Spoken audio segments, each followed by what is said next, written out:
générosité, des talents et du cœur. C'est la sauce du jour sur studioqualita.com.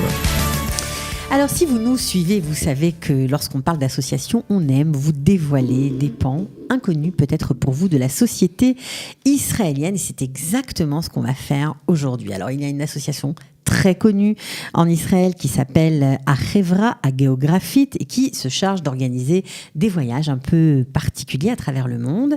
Et dans cette association, il y en a une autre qui s'appelle Malkat Hamidbar, les reines du désert. Et c'est exactement de ça que nous allons parler. Alors, je vous présente une reine du désert. Bonjour. Bonjour Cathy, bonjour à tous. Elle s'appelle Corinne Partouche et on est ravis de l'accueillir aujourd'hui. Voilà, elle a participé à un des voyages de Malkat Hamidbar. C'était où ? Alors, je suis partie, c'était en 2012. Je suis partie au nord de l'Inde. Donc avec cet organisme, donc Malkat Hamidbar. Alors, on va juste présenter un petit peu plus. Ça existe depuis combien de temps, Malkat Hamidbar ? Alors, ça existe depuis 1999. Ok, comme tu l'as bien dit, c'est donc un organisme qui a été créé par Hachevra Hageographit. Et alors, donc, c'est extrêmement particulier parce que, en fait, c'est une expédition, en fait, qui n'est destinée qu'aux femmes. Ah, c'est un voyage réservé aux femmes. Hommes s'abstenir. C'est sympa, ça. C'est pour les féministes. Oui, non, je suis pas trop sûre, si tu veux, que c'est ça pour les féministes. Mais disons que, voilà, je pense que nous, les femmes qui en faisons tant, qui sommes femmes, mères, on travaille, on assume tout, en tous les cas, pas mal de choses. Arriver tout d'un coup te dire que, tu veux faire un break. Tu veux sortir un peu, comme on dit, de ta routine, tu veux voir autre chose, tu veux connaître d'autres personnes, tu veux voir des horizons incroyables. C'est vraiment faire, comme on dit, une grande cassure. Et voilà. Et donc, tu t'embarques. Alors, c'est une grande cassure, mais une cassure quand même limitée dans le temps. Ça dure combien de temps ? Ouais, c'est en général une dizaine de jours. D'accord, donc c'est raisonnable. Ça peut s'organiser. Oui, tout à fait, c'est raisonnable. Qu'est-ce qu'il faut comme qualité pour participer à ce genre de voyage ? Parce qu'en fait, c'est des espèces de grands treks, c'est ça ? C'est exactement ça. C'est un grand trek, mais si tu veux, le grand trek, d'abord se fait en jeep. C'est-à-dire comme ça, c'est en général un groupe d'une 40aine de femmes. Et on est divisé, comme on dit, par jeep. On a en général 4 donc par jeep et on se relaie, si tu veux, à chaque fois, comme on dit, pour conduire. Donc, à la base, si tu veux, quand tu veux partir pour ce genre d'expédition, il faut quand même à la base être quand même assez sociable. Oui, évidemment. Ça peut aider parce qu'en fait, personne ne se connaît. Il y en a avec des amis, voilà, mais enfin bon. Voilà. Moi, quand je suis partie, mon but, c'était de faire des découvertes et de connaître, si tu veux, de nouvelles personnes, de nouveaux caractères. Donc, je me suis embarquée, si tu veux, là-dedans, en ne connaissant absolument, comme on dit, personne. Et donc, quand tu vas là-bas, c'est ce qu'on dit en hébreu, c'est liot, comme on dit, rosh patouar. Il faut vraiment être très ouvert d'esprit. C'est-à-dire l'isrom, tu te laisses vraiment aller à la découverte, c'est savoir aussi s'abstenir pour certains trucs, il faut savoir faire des concessions pour certains trucs. Il faut vivre en communauté, tout simplement. Voilà. On dort comment dans les tentes ? Ouais, tu dors là où on t'amène, on te dit à la belle étoile, tu dors dans des tentes, nous on a dormi beaucoup aussi dans des, des églises, dans des temples, ça peut être aussi des hôtels, ça peut être, n'importe où. Bon, alors, est-ce qu'une femme religieuse peut participer à ce trek ? Est-ce qu'il y en a ? Absolument. Tu as des treks qui sont organisés aussi justement pour les femmes, comme on dit, religieuses. Ça veut dire ce qui se passe, si tu veux, c'est qu'en général, donc, pendant toute la semaine, donc, elles conduisent, comme n'importe quel groupe, mais le Shabbat, si tu veux, elle s'arrête, c'est organisé, comme on dit, en fonction pour, le lieu est choisi pour, donc absolument. Oui. Elle passe au Shabbat, donc ça existe aussi. Absolument. En fait, il y a plein de versions Malkat Hamidbar avec des voyages vraiment adaptés en fonction de ce qu'on a envie, ce qu'on a besoin. Si tu veux, tous les ans, d'abord, c'est une nouvelle destination. Par exemple, cette année, la nouvelle destination, c'est le Maroc. Ok. Donc tous les ans, tu as une nouvelle destination. Donc voilà. Donc maintenant, jusqu'à maintenant, il y a eu 17 destinations à travers Ça le fait monde. 17 ans. Voilà, c'est une fois par an. Donc. Ouais. Maintenant, c'est une destination par an et puis tu as évidemment plusieurs sorties. Alors, Ok. 7500 femmes ont déjà participé. Alors, mais qu'est-ce qu'on y trouve dans ce type de voyage? Je vais te dire, c'est d'abord le dépaysement, comme on dit, total. C'est-à-dire, d'abord, pendant 10 jours, t'as pas de portable. OK? T'as pas de portable. C'est-à-dire, t'arrives... C'est interdit? Non, c'est pas interdit, mais c'est comme on dit, c'est recommandé. D'accord. C'est-à-dire, tu arrives, tu dis, voilà, moi je me souviens, je disais à ma famille, voilà, on est bien arrivé, et puis c'est tout. Pendant donc 10 jours, tu es déconnecté, comme on dit, vraiment de la réalité, ok? Et vraiment, tu vis, comme on dit, pour toi-même. Tu vis pour toi-même, tu vis pour tes sens, tu redécouvres des choses, ok? T'as plus de pression, ok? Sans arrêt de savoir, voilà, comment tourne la Terre. Voilà, on va dire comme ça, ok? On va résumer comme ça. Ouais. Non, mais on lâche la montre, on met la montre au vestiaire. Tu mets tout au vestiaire. Sympa. Tu mets tout au vestiaire, ok? T'as un minimum aussi, on est tout habillé pareil, ok? C'est-à-dire quand tu pars à la base, tu reçois aussi un équipement qui est composé de t-shirts avec l'effigie de Malkot Hamidbar, ok? Tu reçois aussi un fleece, pantalon, ok? Et donc on est tout habillé pareil. D'accord. Et Donc, tout le monde part. Alors, est-ce qu'il faut des aptitudes physiques? Absolument pas. Absolument pas. Je vais te dire, c'est quelque chose. Donc, c'est une expédition qui est faite pour les femmes, comme on dit, de 20 ans à 70 ans. OK. Maintenant, évidemment, chacune, si tu veux, connaît plus ou moins, comme on dit, ses aptitudes. OK. Mais aussi, tu te découvres. Moi, j'ai avec une femme que je ne connaissais pas, qui maintenant aussi est devenue une de mes amies, qui avait le vertige.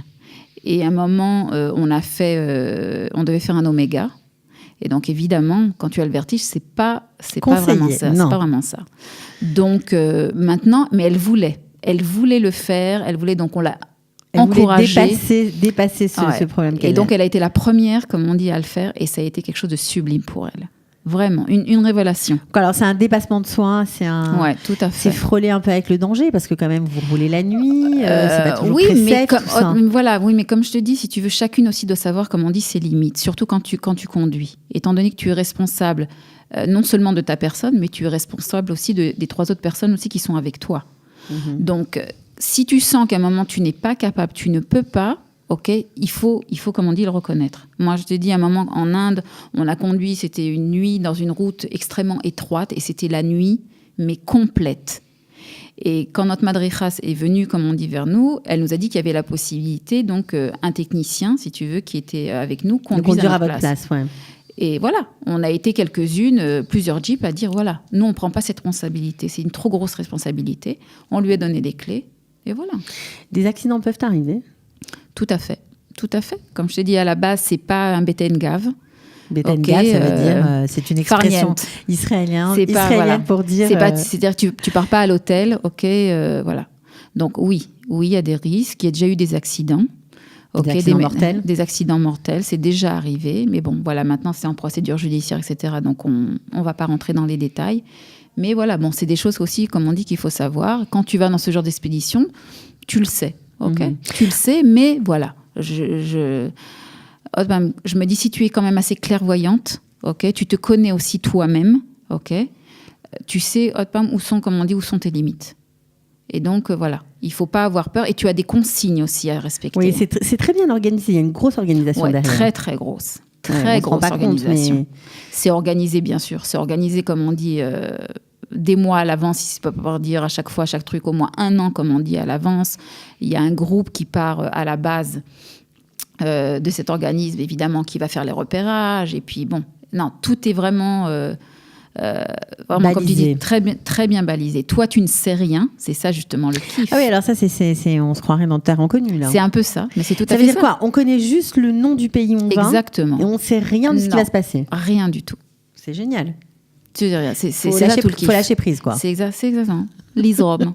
OK, voilà. Donc on ne sait rien et du programme interne. Rien du tout. Tu reçois des consignes, si tu veux, à la base, qui sont évidemment au niveau de la sécurité. OK, on te dit exactement après comment conduire. Voilà. par exemple, celle qui maintenant conduire, il est hors de question qu'évidemment, au même moment, elle va commencer à prendre des photos, ou commencer à rigoler, voilà. Tu dois te concentrer sur ta conduite. On ne prend pas de photos quand on conduit. Non, mais bon. Tu sais comment sont, évidemment, on va dire, les Israéliens. Je vais te dire, ils ont peur de rien. Il n'y a pas que les Israéliens n'est-ce pas? Originaux. J'en connais quelques-unes, par exemple, n'est-ce pas, qui au volant peuvent faire plusieurs choses en même temps. Oui, multifonction. Non, mais c'est pas conseillé. Bon, alors, pas du tout. Plus sérieusement, comment on s'inscrit? Et tu as dit que c'était ouvert à tout le monde. À tout le monde. Donc même des francophones, tout le monde, Hadachot qui sont au bord de la crise de nerfs, qui n'en peuvent plus, exactement, qui ont envie de prendre l'air. Ça fait du bien de prendre l'air. Elles s'inscrivent, je vais te dire. D'abord, elle rentre sur le site de Malkat Hamidbar.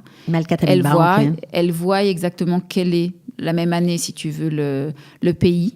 Okay. Si elles sont intéressées par ce pays, elles s'inscrivent. Donc, il faut s'inscrire par Internet, déjà, sur le site. OK. Ouais. Maintenant... Et après, comment ça se passe? Ils reviennent vers toi et donc, tu as des sélections.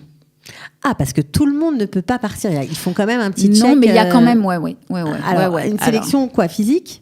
C'est physique et c'est surtout, comme on dit, au niveau, Chevrati. Social, ouais. À savoir, est-ce que tu peux vivre en groupe? Comment tu te débrouilles en groupe? Voilà, c'est surtout ça. C'est pas tant le côté physique. Donc moi, si tu veux, quand j'ai été, c'était... des pétages de câbles dans les voyages, des gens qui ne s'entendent pas du tout. Ouais. Ça existe. Ouais, bien sûr. Ouais. Bien sûr. Ouais, ça, tout à fait. Facile, ça. Et c'est pour ça que tu as une madricha, comme on dit, principale, et puis à côté, tu as une autre équipe aussi, justement, pour un peu essayer de régler, comme on dit, si tu veux, comme on dit, les tensions. Mais bien sûr que ça peut arriver.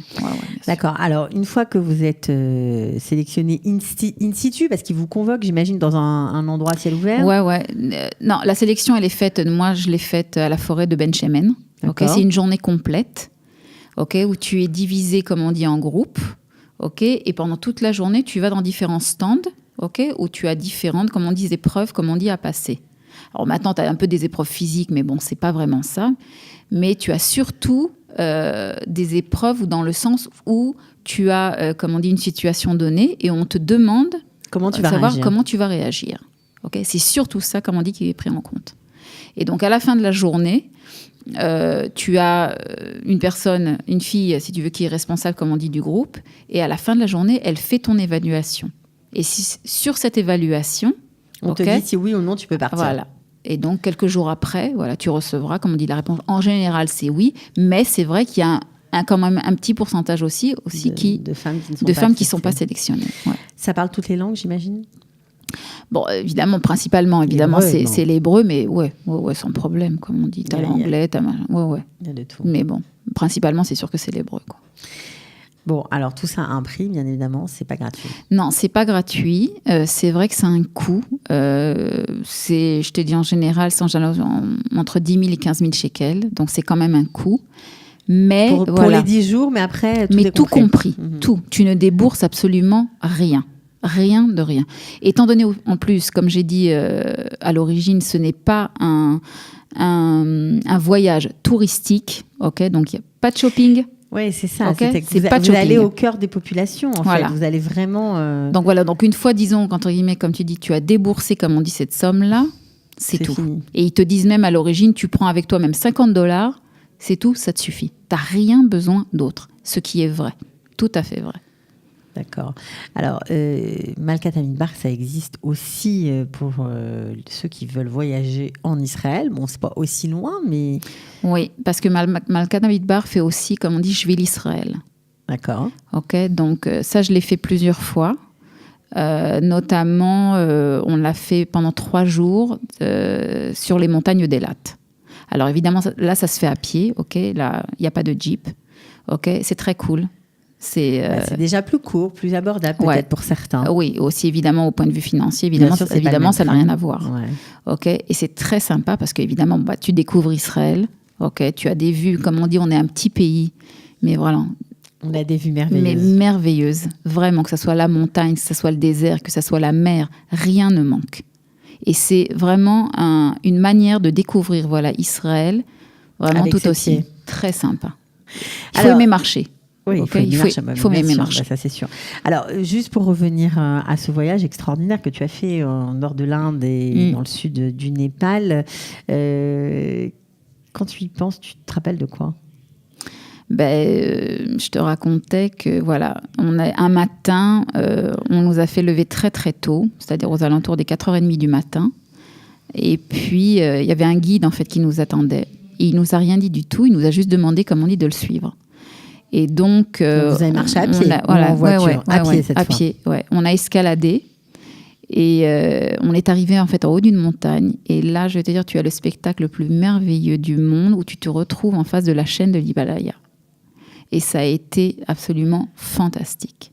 On a une photo d'ailleurs qui est restée très longtemps, c'est très célèbre aussi, le Malkote, où on est toutes assises l'une à côté de l'autre, ok, justement en face, comme on dit, de la chaîne, et où on est photographié, comme on dit, de dos. Et c'était sublime. Sublime. Tu ne dis rien, tu ne peux rien dire, tellement tu es absorbé, comme on dit, par la vue que tu as devant toi. Et à chaque fois, je dis que même si le monde, à ce moment-là, il y a eu une guerre où le monde, comme on dit, aurait explosé, je vais te dire, la vérité, on n'en a rien à faire. Tu oublies tout. Tu oublies tout. Bon, alors en tout cas, Malkata Midbar, c'est un groupe de femmes qui voyagent à travers le monde. Ouais. Si vous avez envie de vous déconnecter, c'est à conseiller. Tout à fait. Tu recharges tes batteries. Je vais te dire, ça fait un bien fou. Et puis en plus, voilà, tu lis des amitiés après. Ouais. Je te dis pas que tu vas garder les liens avec les 40 parce que c'est quand même, ça fait beaucoup. Bien sûr. Mais voilà, moi je sais que j'ai gardé avec quelques-unes, on a gardé des voilà des liens. C'est une tranche de vie un peu particulière entre parenthèses. Et voilà, et dans 2 semaines d'ailleurs, on fait un petit trek. On est 5, un truc très sympa. Donc voilà, ça crée des liens. Ça crée des liens. Bon, et pour les folles d'aventures, de voyages, de sensations fortes. C'est ça. Oui, en fort, tout cas, un je voyage sais pas, intérieur mais aussi. voilà. Il y a un voyage intérieur tout aussi à qui fait. se passe. Ouais, tout à fait. Ouais. Tout à fait. Tu te retrouves, ok, voilà. Tu te retrouves, tu intériorises, comme on dit, beaucoup de choses et vraiment, tu recharges tes batteries. Tu recharges tes batteries. Bon, en tout cas, Corinne Partouche, c'était un plaisir de même partager. De te parler, voilà, et de mettre en lumière les Malkata Midbar, c'est comme ça que ça s'appelle. On pourrait dire Malkote, les reines du désert, mais bon. À conseiller, vraiment à conseiller, tout à fait. Bon, alors allez sur Internet, regardez, cherchez, peut-être que vous allez craquer. Allez-y, n'hésitez pas. Osez. Voilà, il faut oser. Oser. Merci beaucoup, Corinne. Merci à toi. Au revoir. Au revoir.